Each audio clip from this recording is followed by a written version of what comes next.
बिस्मिल्लाहिर्रहमानिर्रहीम। अस्सलामु अलैकुम स्टूडेंट्स। उम्मीद करता हूँ कि आप सब लोग खैरियत से होंगे और खुश होंगे। तो बच्चों, क्लास 9th मैथमेटिक्स एक्सरसाइज 6.5 आज की इस वीडियो में मैंने आपसे डिस्कस करनी है। तो उसका एक्सरसाइज 6.5 का क्वेश्चन नंबर 1 है हमारे पास। From a point at a distance of 20 metre from a tree, angle of elevation of top of a tree is 30 degree. Find the height of the tree. कि हमारे पास एक दरख्त है, ठीक है। ये हमारे पास एक दरख्त है, ठीक है बच्चों। ये शेप आपके सामने है। अब इस शेप का ये जो दरख्त है, इसका जो शेडो बन रहा है, जो साया है, वो 20 मीटर है, ठीक है। तो शेडो ज़मीन के साथ बनता है, तो हमने ये बना दिया कि ये 20 मीटर है। और ये जो एंगल ऑफ एलिवेशन है, एंगल ऑफ एलिवेशन क्या होता है कि आप नीचे खड़े हैं और ऊपर किसी चीज़ को देख रहे हैं, तो एंगल ऑफ एलिवेशन जो है वो 30 डिग्री है। तो हमने ये एक राइट जो है ट्रायंगल बना ली है, ठीक है। अब हमने मालूम करना है हाइट ऑफ ट्री, तो हमने इसे नाम दे दिया एच का। अब यहाँ पर बच्चों आप ध्यान से देखें अगर, तो हमारे पास बेस है और परपेंडिकुलर है। बेस और परपेंडिकुलर अगर गिवन हो तो हम इस्तेमाल करते हैं tan थीटा, हम इस्तेमाल करते हैं tan थीटा, ठीक है। अब जो अब जो एंगल है वो है 30 डिग्री, तो यहाँ पर बच्चों इस्तेमाल हो जाएगा tan 30 degree equal to perpendicular over base. Perpendicular h है और जो बेस है वो है ए बी और वो है 20, ठीक है।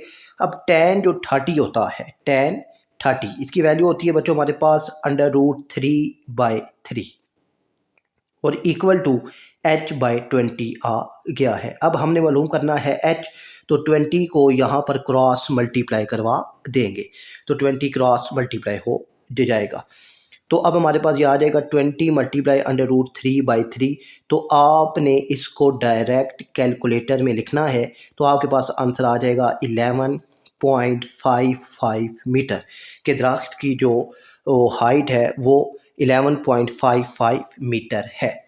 तो आपने इस तरीके से अपना क्वेश्चन हल करना है, ठीक है। और अब जो है हमारे पास बच्चों क्वेश्चन नंबर 2, उसको देखते हैं और उसको समझने की कोशिश करते हैं, ठीक है। तो क्वेश्चन नंबर 2 है बच्चों हमारे पास, the length of shadow of 10 metre pole, ठीक है। एक 10 मीटर का पोल है, तो हमने ये पोल बना दिया कि ये जो पोल है ये 10 मीटर है, हमने यहाँ लिख दिया।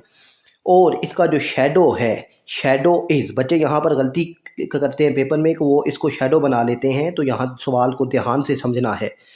Shadow of 10 metre high pole is, अब शेडो इज़ जो है वो यहाँ पर आ रहा है, तो शेडो है जो इसका वो है 10√3। तो शेडो अब ज़मीन के साथ बनता है, तो यहाँ पर हमने अब इसका शेडो बना दिया ज़मीन के साथ 10√3 मीटर।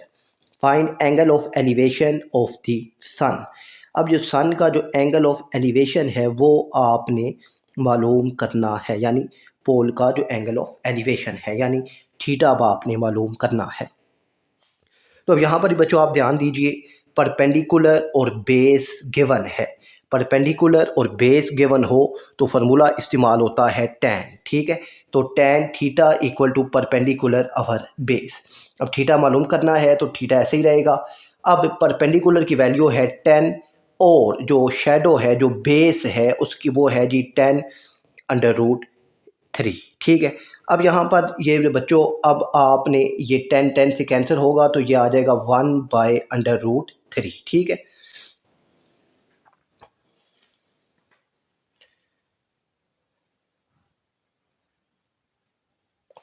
तो अब यहाँ पर ये आपके पास आ गया है जी tan थीटा इक्वल टू 1/√3। अब थीटा मालूम करना है तो tan दूसरी तरफ जाएगा, तो tan का इन्वर्स हो जाएगा, ठीक है। tan inverse 1/√3। तो जब आप कैलकुलेटर में tan इन्वर्स 1/√3 लिखेंगे, यानी शिफ्ट दबा के आपने tan दबाना है, तो आपका जो आंसर आ जाएगा वो आ जाएगा थीटा इक्वल टू 30 डिग्री। जो angle of elevation of the sun बन रहा है वो 30 डिग्री बन रहा है। ये आपका जवाब आ गया है। अब सॉल्व करते हैं बच्चों अपना क्वेश्चन नंबर 3। तो क्वेश्चन नंबर 3 है कि अ window of a room is in the shape of an equilateral triangle. Equilateral triangle वो ट्राइएंगल होती है बच्चों जिसकी तीनों साइड्स आपस में बराबर होती है। The length of each side, यानी अब ये जो साइड्स हैं, ठीक है, अब यहाँ पर ये देखिए ये एक हमारे पास एक इक्विलेटरल ट्राइएंगल है और इसकी जो साइड्स है सारी वो 1.6 हैं। ये भी 1.6, ये भी 1.6 और ये भी 1.6 है। ठीक हो गया बच्चों। अब find the height of the window. अब ये जो हाइट ऑफ विंडो है ये हमने मालूम करनी है। ये जो हाइट ऑफ विंडो है ये हमने मालूम करनी है। अब ज़रा बच्चों ध्यान से देखिएगा कि ये पूरी अगर हाइट ये बिल्कुल इक्विलेटरल है तो ये जो उसका सेंटर आएगा वो बिल्कुल दरमियान में आएगा। ठीक है, तो अगर ये पूरी 1.6 है तो यहाँ से यहाँ तक सिर्फ ये वाली जो लेंथ है वो हाफ हो जाएगी। तो आप इसको 2 से डिवाइड के करेंगे तो ये आ जाएगा 0.8। ठीक है, ये 0.8 आपके पास आ गई है। अब तो अब यहाँ पर ये देखिए बच्चों कि अब बेस आपके पास है जी 0.8। ठीक है, बेस आ गई 0.8 और हाइपोटेन्यूज भी आपके पास है। दो साइड्स हैं तो ये तीसरी साइड आपने मालूम करनी है। तो जब दो साइड्स गिवन हो और तीसरी साइड मालूम करनी हो तो हम पाइथागोरस थ्योरम का इस्तेमाल करते हैं। ठीक है, पाइथागोरस थ्योरम ये क्या होता है? परपेंडिकुलर का स्क्वायर प्लस बेस का स्क्वायर इक्वल टू हाइपोटेन्यूज का स्क्वायर हमारे पास होता है। ठीक है, अब परपेंडिकुलर है जी हमारे पास सी डी, तो सी डी का स्क्वायर प्लस बेस है ए डी, तो ए डी का स्क्वायर इक्वल है हाइपोटेन्यूज है बच्चों ए सी, तो यहाँ पर ये आ गया ए सी का स्क्वायर। ठीक हो गया बच्चों। अब जो सी डी है यानी सी और डी ये हमारे पास आ गया एच, तो हमने इसकी जगह लिख लिया एच का स्क्वायर प्लस जो है आगे बेस क्या है ए डी, ये है 0.8 का स्क्वायर इक्वल टू हाइपोटेन्यूज क्या है ए सी जो कि हमारे पास 1.6 का स्क्वायर। ठीक है, अब एच का स्क्वायर यही रहेगा, एच का स्क्वायर 0.8 का स्क्वायर आता है बच्चों हमारे पास 0.64, ये इक्वल आ जाएगा जी 1.6 का स्क्वायर आता है 2.65। ठीक है, अब ये प्लस हो रहा है इस साइड पर आएगा तो ये हो जाएगा -0.64, तो इन दोनों को हमने माइनस किया तो ये आ गया एच का स्क्वायर इक्वल टू 1.92। अब दोनों तरफ हम इसका लेंगे अंडर रूट, क्योंकि स्क्वायर को कैंसिल करना है तो दोनों तरफ स्क्वायर लेंगे तो ये स्क्वायर और अंडर रूट कैंसिल, तो 1.92 का जब आप अंडर रूट लेंगे तो ये हाइट आ जाएगी 1.39 मीटर, और यही आपने मालूम करनी थी। मुझे उम्मीद है कि ये क्वेश्चन नंबर 3 आपको समझ आ गया होगा। अब बच्चों मूव करते हैं क्वेश्चन नंबर 4 की जानिब। ठीक है, तो क्वेश्चन नंबर 4 क्या है कि the height of a slide in a children park is 5 metre, कि एक स्लाइड है, ठीक है ना, वो जो स्लाइड वाला झूला होता है। ठीक है, आपको मालूम है कि यहाँ पर जो है स्लाइड लगी होती है तो बच्चे यहाँ से यहाँ होती हैं सीढ़ियाँ, यहाँ से ऊपर जाकर यहाँ से नीचे आते हैं। ठीक है, ये स्लाइड वाला झूला है।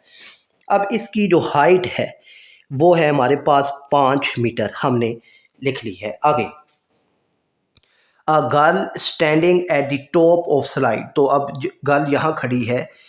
Observe the angle of depression, अब एंगल ऑफ डिप्रेशन देख रही है, यानी जो एंगल बन रहा है। अब एंगल ऑफ डिप्रेशन क्या होता है कि आप ऊपर खड़े हों और नीचे किसी चीज़ को देख रहे हों, तो ये एंगल ऑफ डिप्रेशन होता है। तो एंगल ऑफ डिप्रेशन बन रहा है जी 30 डिग्री। ओके हो गया, ठीक हो गया।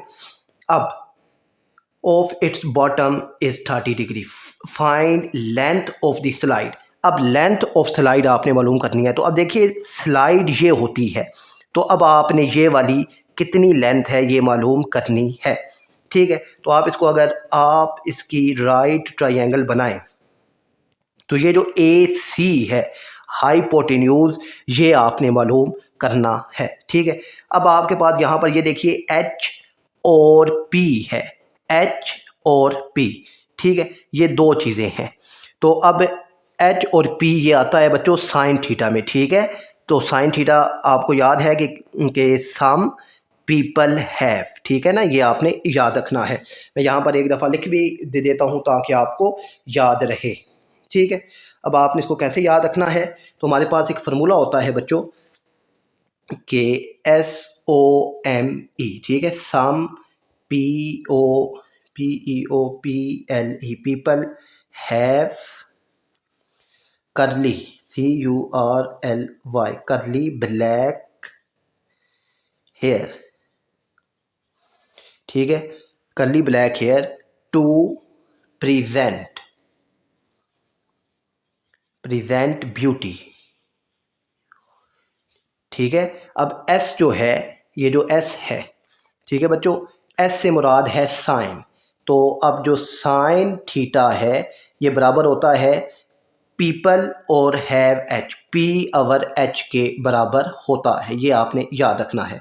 फिर है जी बच्चों करली C से मुराद है बच्चों कॉस थीटा, ठीक है। कॉस थीटा आपके पास बराबर होता है ब्लैक B और हेयर H, तो ये बराबर होता है B/H के। इसके बाद है बच्चों टू, तो टू से मुराद है टैन थीटा, यहाँ पर आ गया जी आपके पास टैन थीटा, और ये बराबर होता है प्रेजेंट P और ब्यूटी B, ठीक है। तो P/B के बराबर होता है, यानी परपेंडिकुलर अवर बेस के बराबर होता है। आपने इस तरीके से इसको याद रखना है, ठीक है। तो अब यहाँ पर आप बच्चों सवाल की तरफ वापस आते हैं। तो अब आप देखिए कि आपके पास ए P यानी परपेंडिकुलर, ये परपेंडिकुलर होता है, ये बेस और ये हाइपोटेन्यूज होती है, ठीक है, ये तो आपको मालूम है। अब हमारे पास हाइपोटेन्यूज और परपेंडिकुलर है, तो थीटा जो है इस्तेमाल होगा एंगल, वो होगा साइन थीटा, ठीक है। अब साइन थीटा इस्तेमाल करते हैं, तो साइन, अब जो एंगल है वो है 30 डिग्री, ठीक है।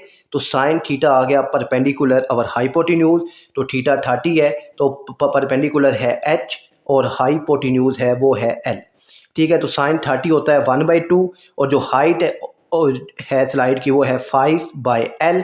तो यहाँ पर ये क्रॉस मल्टीप्लाई हो जाएगा, तो जब ये क्रॉस मल्टीप्लाई होगा तो ये जो L 1 से मल्टीप्लाई हो जाएगा और 5 2 से होगा, ठीक है। तो ये 5 2 ज़ा 10, ठीक है। तो 1 L से मल्टीप्लाई होगा तो L ही आएगा, तो L जो है ये आ गया आपके पास 10 मीटर, ठीक है। यही आपने मालूम करना था। मुझे उम्मीद है कि क्वेश्चन नंबर 4 आपको समझ आ गया होगा। अब मूव करते हैं क्वेश्चन नंबर 5 की जानिब। अब क्वेश्चन नंबर 5 बहुत अहम क्वेश्चन है, तो इसको ज़रा ध्यान से बच्चों आपने समझना है। कहता है जी, two pillars of equal height stands on either sides of a roadway which is 120 metre wide, कि एक रोड है, ठीक है, ये जो है B से D तक एक रोड है, और ये जो रोड है ये 120 मीटर वाइड है, यानी इसकी जो चौड़ाई है, जो विड्थ है वो 120 मीटर है, और इसकी साइडों पे 2 पोल लगे हुए हैं, ठीक है, 2 पोल। और मज़े की बात कि इन दोनों पोल की जो हाइट है वो भी सेम है, ठीक है। अब आगे, at a point on the road between pillars the angle of elevation of the pillar are 60 degree and 30 degree.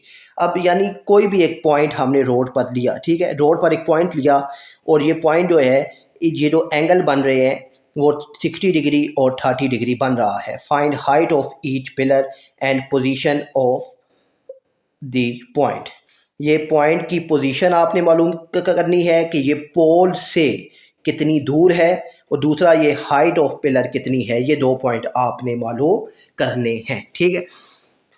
अब जरा बच्चों ध्यान से देखिएगा कि ये देखें कि मेरे पास एक पिलर है जो कि 50 मीटर है, ठीक है।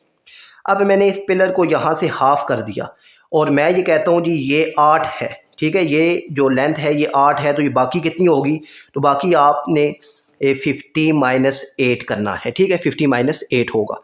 अब मैं कहता हूँ ये 8 नहीं है, ये x है, तो अब ये जो बाकी है ये कितनी हो जाएगी, तो ये हो जाएगी जी 50 - x, ठीक है, ये याद रखना, ठीक है ना। यहाँ से यहाँ तक अगर 8 है और टोटल 50 है, तो ये यहाँ से यहाँ तक जो आपने अगर मालूम करनी हो तो आप 50 - 8 करेंगे। अगर यहाँ से यहाँ तक ये x है, तो अब ये वाली जो हाइट है वो 50 - x हो जाएगी, यानी x की जो वैल्यू आएगी वो 50 में से माइनस होगा तो बाकी ये वाली जो लेंथ है ये आ जाएगी। ठीक है, ये एक पॉइंट है। दूसरा, अब देखिए कि हमारे पास ना बच्चों जो बड़ा एंगल होता है, देखिए एक 60 डिग्री है, एक 30, बड़ा एंगल 60 है, तो 60 डिग्री वहाँ आता है जो 90 के करीब होता है। ठीक है ना, यहाँ पर 90 डिग्री होता है। ठीक है, जो अब ये देखिए ये पॉइंट, अब यहाँ से आप देखें तो ये पॉइंट 90 के ज़्यादा करीब है, तो इसलिए ये बड़ा एंगल यहाँ आएगा, और ये 90 से दूर है तो छोटा एंगल यहाँ पर आएगा। ये भी आपने याद रखना है। ठीक है, अच्छा, अब ये जो पॉइंट है, ये इस पॉइंट की जो पोजीशन है, मैं कहता हूँ जी ये मेरे पास x है, तो यहाँ से यहाँ तक ये डिस्टेंस कितना हो जाएगा, तो टोटल 120 है, तो 120 में से x माइनस हो जाएगा, तो ये B और C का डिस्टेंस आ जाएगा। ये आपने याद रखना है। अब बच्चों यहाँ पर दो ट्रायंगल बन गई है, एक CD और E बन गई है, और एक बन गई है जी आपके पास AB और C, ये दो ट्रायंगल बन गई हैं। तो सबसे पहले CD और E को सोल्व करते हैं। तो CD और E, अब यहाँ पर जो अब देखिए ये बेस और हाइपोटेन्यूज है, बेस और हाइपोटेन्यूज हो, सॉरी बेस और परपेंडिकुलर है, ये यहाँ पर बेस और परपेंडिकुलर है। बेस और परपेंडिकुलर अगर हो तो फॉर्मूला लगता है tan थीटा, तो यहाँ पर ये आ जाएगा जी tan 60 डिग्री हमने लगा लिया है। अब जो है जो होता है ऊपर होता है P, नीचे B, P कितना है, H है तो H आ गया, और जो B है बेस है वो X है तो X आ गया, तो tan 60 degree equal to H over X आ गया है।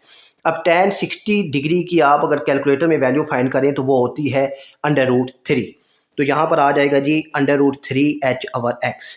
तो आपने यहाँ पर क्रॉस मल्टीप्लाई करना है, तो H आ जाएगा √3 और मल्टीप्लाई X के इक्वल आ गया। ये इसको नाम दे दिया आपने कि ये मेरे पास इक्वेशन 1 है। अब दूसरी जो ट्रायंगल है उसको सोल्व करते हैं। तो दूसरी ट्रायंगल को बच्चों अगर आप देखें तो वो है ABC। ठीक है, तो अब यहाँ पर जो एंगल है वो कितना है, 30 डिग्री है। कितना है, 30 डिग्री, और जो बेस है वो है 120 माइनस X, और जो परपेंडिकुलर है वो है H। अब वापस P और B है तो tan थीटा आएगा, तो tan 30 डिग्री आ जाएगा जी H से मुराद है। अब यहाँ पर भी वही बात कि P ओवर B, P की वैल्यू है H, तो यहाँ पर आ गया H। B है आपके पास 120 माइनस X, तो यहाँ आ गया 120 माइनस X। ठीक है, tan 30 होता है 1/√3, तो tan 30 की जगह आ जाएगा जी 1/√3, यहाँ H ओवर 120 माइनस X आ जाएगा। ठीक है, तो अब यहाँ पर आप इसको क्रॉस मल्टीप्लाई अगर करते हैं तो क्रॉस मल्टीप्लाई करने के बाद जो H है ये इक्वल आ जाएगा 120 माइनस X डिवाइडेड बाय √3। हमने इसको नाम दे दिया कि ये इक्वेशन 2 है। ठीक है, अब यहाँ पर देखिए ये भी H, ये भी H, तो अगर लेफ़्ट साइड बराबर है तो राइट भी दोनों आपस में बराबर होंगी, या सिंपल अगर H इसकी इक्वल है तो H की जगह ये वाली वैल्यू हमने पुट कर दी √3x और 120 माइनस X बाई √3। ठीक है, ये वैल्यू हमने यहाँ पर पुट कर दी है। अब हमने इसको सोल्व करना है, तो इसको सोल्व करते हैं। तो बोथ साइड पर ना बच्चों हमने √3 से मल्टीप्लाई करवा दिया है। अब यहाँ पर हुआ क्या, ये देखिए कि √3 जब यहाँ पे भी मल्टीप्लाई होगा और इस साइड पर भी जब √3 मल्टीप्लाई होगा तो ये यहाँ से ये हो जाएगा कैंसिल, और ये √3 और ये वाला √3 जब आपस में मल्टीप्लाई होंगे तो आपको मालूम है कि √3 मल्टीप्लाई √3, तो इसका जवाब इनका बनता है 3 जवाब बनता है। तो यहाँ पर ये जवाब 3 आ जाएगा। आप इसको कैलकुलेटर में भी लिख कर सोल्व कर सकते हैं। तो इस साइड पर हो गया जी 3x equal to 120 minus x, तो माइनस एक्स इस शिफ्ट होगा इस साइड पर, तो ये हो जाएगा प्लस, तो 3x प्लस 1x ये हो जाएगा 4x इक्वल टू 120। फिर 4 इस साइड पर डिवाइड होगा तो 120 डिवाइडेड 4, तो ये आ जाएगा x equal to 30, x equal to 30 आ गया है। अब x इक्वल टू 30 आ गया है, तो अब आपने मालूम करनी है जी हाइट ऑफ पोल। ठीक है, हाइट ऑफ जो पिलर्स हैं ये मालूम के करने है। तो इसके लिए ना बच्चों अब ये जो x की वैल्यू 30 है ये आपने इक्वेशन 1 में पुट कर देनी है। ठीक है, इक्वेशन 1 में आपने इसको पुट करना है, तो x की जगह आ जाएगा 30। ठीक है, तो 30 मल्टीप्लाई √3, 30 मल्टीप्लाई अंडर रूट, तो यहाँ पर यह आ जाएगा जी 30 मल्टीप्लाई अंडर रूट 3, तो ये आ जाएगा 52 मीटर, और यही आपका जवाब है। मुझे उम्मीद है कि ये क्वेश्चन आपको समझ आ गया होगा। अब मूव करते हैं बच्चों क्वेश्चन नंबर 6 की जानिब।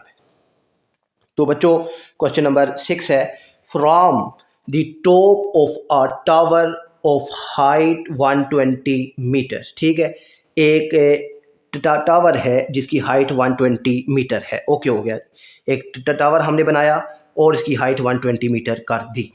Angle of depression of two boats, तो यहाँ पर दो बोट्स हैं, एक बोट बी है और एक बोट ए है, यानी एक बोट ए है एक बोट बी है।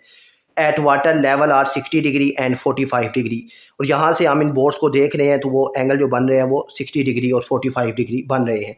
Find the distance between the boats, तो इन दो बोट्स के दरमियान कितना डिस्टेंस है वो आपने मालूम करना है। वही बात कि अब ये वाला जो पॉइंट है ये 90 के करीब है, 90 के करीब है तो ये एंगल बड़ा आएगा 60, और ये 90 से दूर है तो ये एंगल छोटा आ जाएगा 45 डिग्री। ओके हो गया बच्चों। अब आपने यहाँ से ये इसको मिला देना है और यहाँ से इसको मिला दे देना है, तो दो ट्रायंगल आपके पास बन जाएंगी, एक छोटी और एक बड़ी। तो पहले छोटी ट्रायंगल को सोल्व करते हैं, वो है APO। ठीक है, APO हमारे पास है, और अब A से P तक भी डिस्टेंस नहीं है, हमने कह दिया ये X है, और ये B से P तक हमने कहा जी ये सारा डिस्टेंस हमारे पास Y है।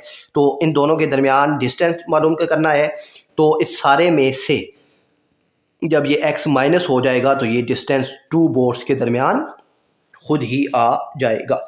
ओके, tan, तो अब यहाँ देखिए बेस और परपेंडिकुलर, बेस और परपेंडिकुलर हो तो tan थीटा इस्तेमाल होता है, तो यहाँ पर भी हमने tan थीटा इस्तेमाल करना है। तो ये आ जाएगा जी हमारे पास tan 60 इक्वल टू h/x। ठीक है, क्योंकि जो एंगल है वो 60 है, और ऊपर होता है जी आपको मालूम है P और नीचे B।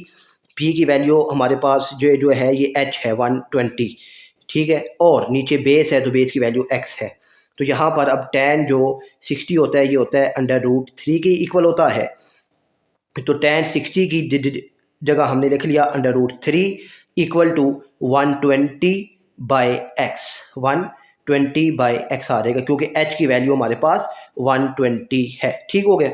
तो अब आप इसको अगर क्रॉस मल्टीप्लाई करवा दें तो ये x इसकी जगह आ जाएगा और ये x की जगह आ जाएगा, तो x इक्वल टू 120/√3, तो अब 1/√3 आ जाएगा। तो यहाँ पर आप डायरेक्ट कैलकुलेटर में इसको सोल्व भी कर सकते हैं, और अगर आपने इसी तरीके से करना है तो सिंपल आपके पास है ना 120/√3।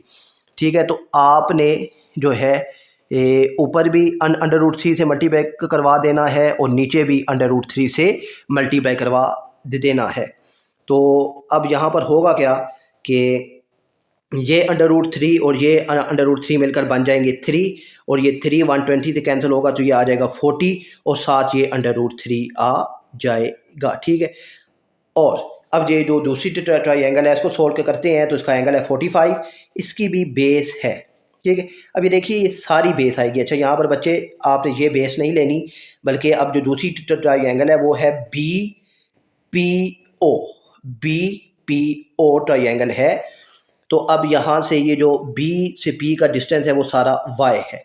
ठीक है, तो और जो है PO वो आपके पास वही है 120, तो tan 45 इक्वल टू h/y आपके पास आ जाएगा। ठीक है, tan 45 इक्वल टू h/y आपके पास आ गया है, और tan 45 होता है 1, tan 45 1 के इक्वल होता है, तो 1 इक्वल टू h 120/y है। तो आप इसको अगर क्रॉस मल्टीप्लाई करवा दें तो y इक्वल टू 120 आ जाएगा। ठीक है, अब y की वैल्यू आ गई आपके पास 120 ये सारी, तो अब 120 में से ये आप 40 और √3 को माइनस के करेंगे तो दो बोर्ड्स के दरमियान जो डिस्टेंस है वो आपके पास आ जाएगा। ठीक है बच्चों,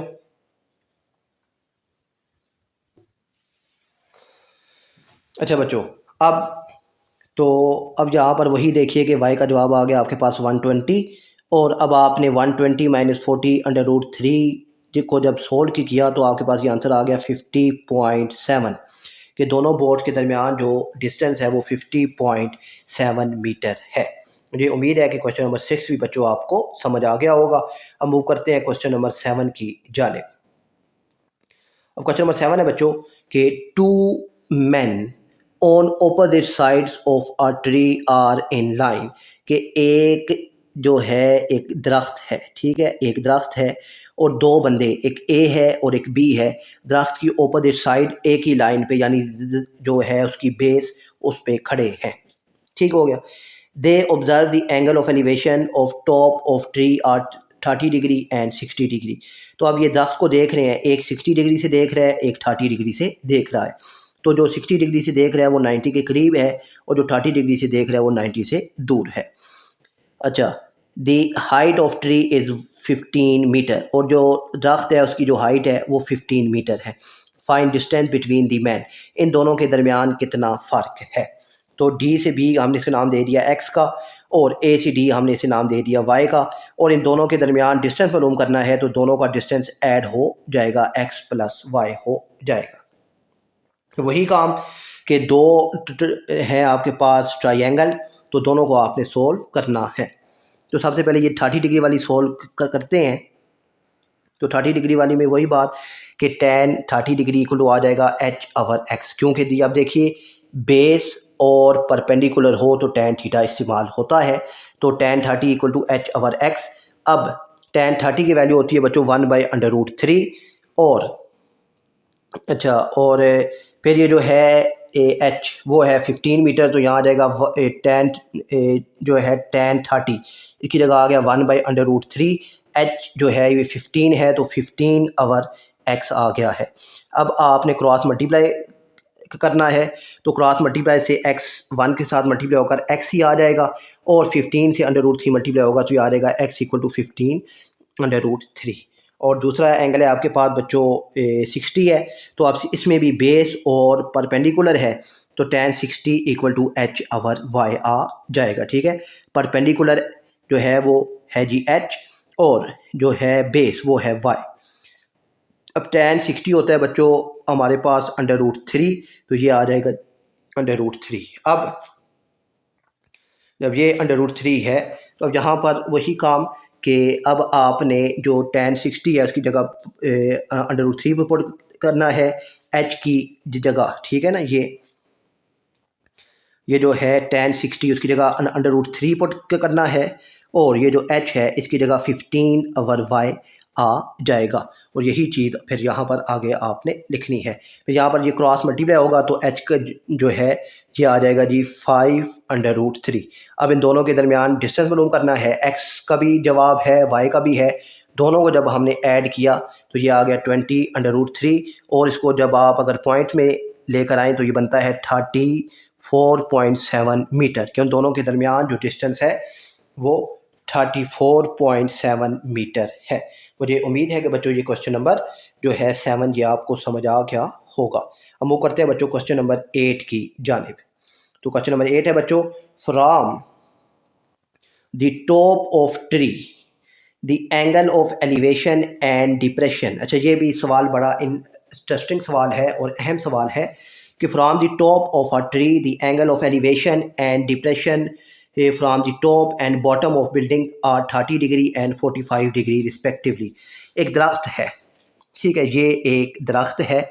अब यहाँ से और सामने एक बिल्डिंग है, ठीक है, ये दरख्त है और ये सामने बिल्डिंग है। यहाँ इस दरख्त के टॉप से भी बिल्डिंग को देख रहे हैं, और यहाँ से इस बॉटम जो है बिल्डिंग उसको भी देख रहे हैं। अच्छा, अब यहाँ पर ये लाभ देखिए, ये टॉप पहले है तो जो पहला एंगल है ये टॉप के साथ होगा, और बॉटम बाद में है तो जो दूसरा एंगल है वो बॉटम के साथ होगा। अब यहाँ से जब इसने टॉप को देखा तो एंगल बना 30 डिग्री, और जब इसने बॉटम को देखा तो एंगल बना 45 डिग्री। ठीक है, अब हाइट ऑफ जो है ट्री वो हमारे पास है 12 मीटर, वो उसने हमें दे दी है। अब अच्छा, find height of the building and distance between tree and the building. अब दो चीज़ें मालूम करनी है, एक ये जो हाइट ऑफ बिल्डिंग है आर से पी, ठीक है, आर से पी ये मालूम करनी है, और एक आर से एस कितना डिस्टेंस है ये भी आपने मालूम करना है। अब यहाँ पर ज़रा गौर से देखिएगा कि यहाँ से यहाँ तक ये दरख्त है 12 मीटर, तो बिल्डिंग भी यहाँ से यहाँ तक ये 12 मीटर होगी। तो ये बिल्डिंग आ गई हमारे पास 12 मीटर यहाँ तक। अब ये डिस्टेंस रह गया है, तो ये हमने इसको नाम दे दिया वाई का, और इन दोनों के दरमियान भी डिस्टेंस मालूम करना है, तो ये आ गया एक्स आ गया है। ठीक है, तो सबसे पहले ये वाली ट्रायंगल सोल्व करते हैं। आर एस ओ, ठीक है, एंगल 45 है, बेस है और परपेंडिकुलर है, तो tan आएगा। तो tan 45 ओ एस, ये परपेंडिकुलर और बेस आर एस आ गया है। ठीक है बच्चों, अब यहाँ पर तो tan 45 होता है जी हमारे पास 1, और ओ एस है जी 12, और आर एस है x, तो आर एस ऐसे ही रहेगा। तो जो है ऊपर हमारे पास tan 45 12 और आर एस आ गया। tan 45 की वैल्यू होती है 1, तो आर एस यानी इन दोनों के दरमियान जो डिस्टेंस है वो क्रॉस मल्टीप्लाई जब होगा तो वो आ जाएगा 12। ठीक है, 12 R S equal to x और x इक्वल टू 12 मीटर। तो इन दोनों के दरमियान ये आर और एस, बिल्डिंग और ट्री के दरमियान जो फ़र्क के जो डिस्टेंस है वो है 12 मीटर, वो हमने मालूम कर लिया है। ओके हो गया बच्चों। अब हाइट ऑफ बिल्डिंग मालूम करनी है, तो हाइट ऑफ बिल्डिंग, ठीक है, अब हाइट ऑफ बिल्डिंग के लिए ये वाली जो ट्रायंगल है क्यू ओ पी, अच्छा यहाँ से यहाँ तक अगर ये 12 है तो ये क्यू से ओ तक ये भी 12 होगा, ये आपने याद रखना है। अब बेस और परपेंडिकुलर आपके पास है, बेस और परपेंडिकुलर आपके पास है, तो आपने tan 30 डिग्री इम्प्लीमेंट करना है। तो tan जो है 30 डिग्री ये आपके पास आ जाएगा जी h ओवर d। ठीक है, h जहाँ पर उसने इस्तेमाल किया है लफ्ज़ h, तो आप इस h की जगह पे y भी लिख सकते हैं। ठीक है, और फिर जी क्योंकि h से उसने ये मुराद लिया है कि हाइट ऑफ जो है बिल्डिंग वो कितनी है। खैर आपने यहाँ पर y का नाम दिया है तो हम भी यहाँ पर y ही लिखेंगे। यहाँ पर आ जाएगा जी y। ओके, यहाँ पर आ गया आपके पास y। ओके, तो अब एंगल एट 30 डिग्री, तो tan 30 डिग्री आ गया जी y ओवर ये जो है ये जो डिस्टेंस था q से o। ठीक हो गया। अच्छा, अब tan 30 होता है जी हमारे पास 1/√3, तो tan 30 जगह आ गया 1/√3, ऊपर यहाँ h नहीं, यहाँ पर आ गया जी y ओवर 12। तो 12 क्या है, बेस है, क्योंकि बेस अगर ये मालूम की है तो ये ऊपर वाले भी 12 ही होगी।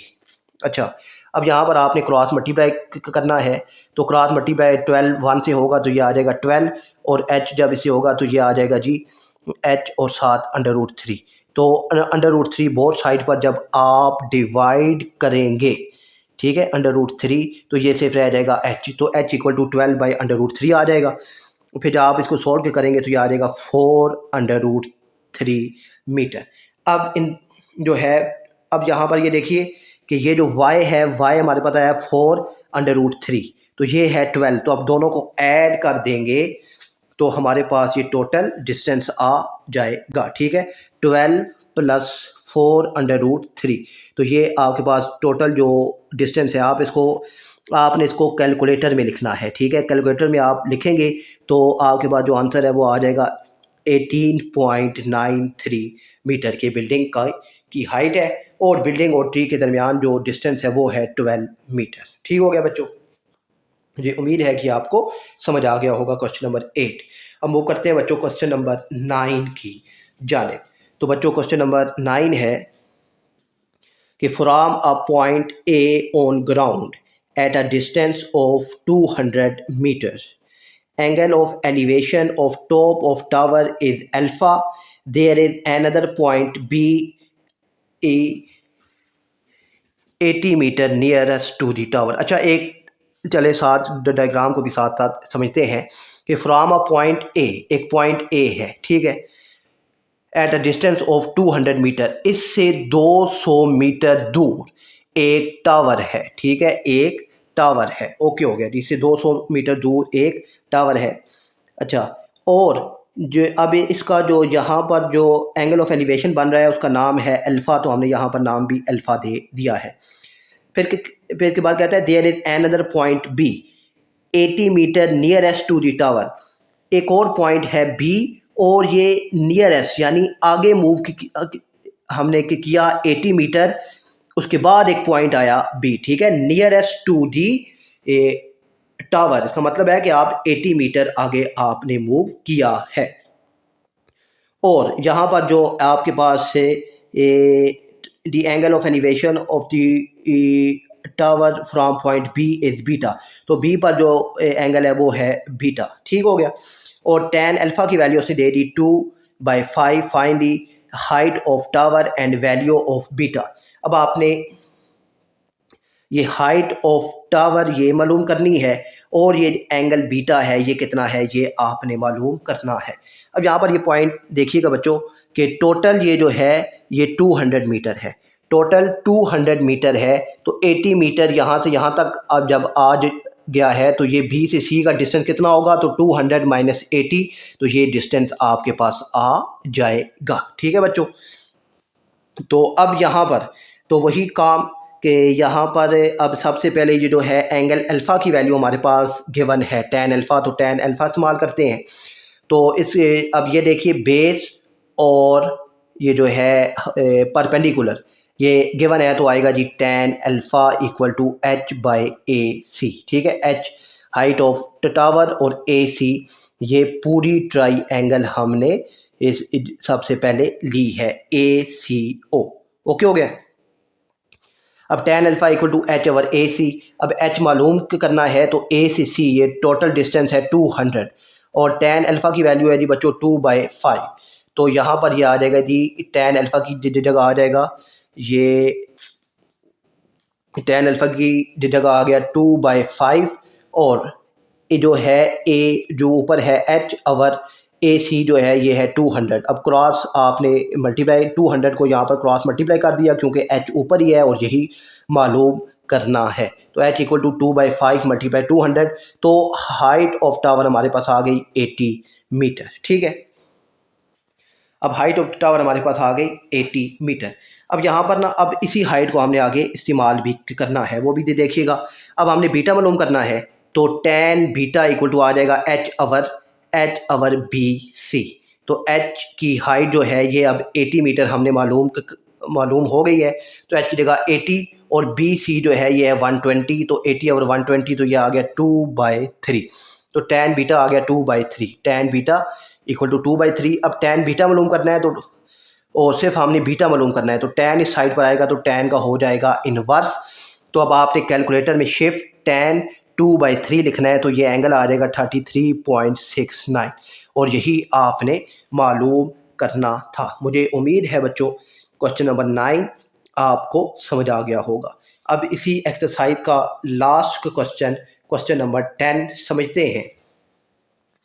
अब जो है बच्चों क्वेश्चन नंबर 10, क्वेश्चन नंबर जो है 10, अ boat moving away from a light house, ठीक है, 206 मीटर हाई, ठीक है, ठीक है। अ बोट मूविंग अवे फ्रॉम अब मूविंग अवे, ठीक है ना, अब इससे मूविंग कर रही है अवे, और जो लाइट हाउस है वो है जी हमारे पास 206.6 मीटर हाई है, taken 120 second to change the angle of elevation, और जो बोट है वो 120 सेकेंड लेती है जो एंगल ऑफ एलिवेशन को चेंज करने में from the light house 60 degree and 45 degree, find the speed of boat, आपने स्पीड ऑफ बोट को मालूम करना है, ठीक है।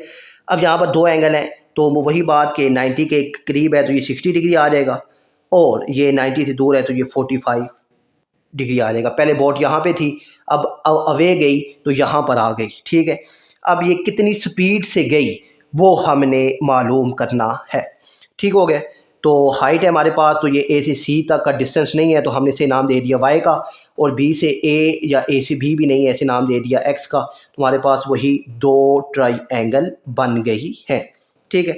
अब दो ट्राई एंगल बन गई है जो हमने हाइट ऑफ ट्री मालूम करनी है।